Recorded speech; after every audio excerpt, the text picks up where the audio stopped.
I cannot lead them unwillingly to danger, and I must return. Do so if you will, but I will not. You may give up your purpose, but mine is assigned me by heaven, and I dare not.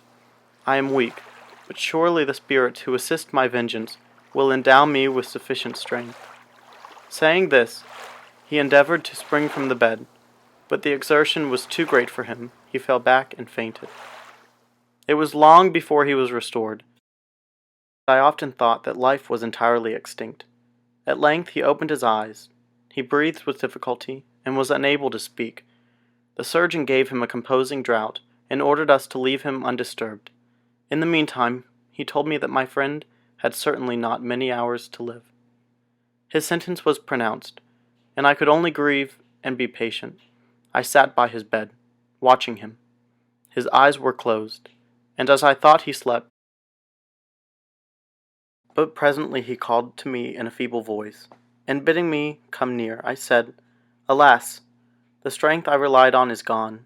I feel that I soon shall die, and he, my enemy and persecutor, may still be in being. Think not, Walton, that in the last moments of my existence I feel that burning hatred and ardent desire of revenge I once expressed, but I feel myself justified in desiring the death of my adversary. During these last days, I have been occupied in examining my past conduct, nor do I find it blamable. In a fit of enthusiastic madness, I created a rational creature, and was bound towards him to assure, as far as was in my power, his happiness and well-being. This was my duty, but there was another, still paramount to that. My duties toward the beings of my own species had greater claims to my attention, because they included a greater proportion of happiness or misery. Urged by this view, I refused, and I did right in refusing, to create a companion for the first creature. He showed unparalleled malignity and selfishness in evil. He destroyed my friends.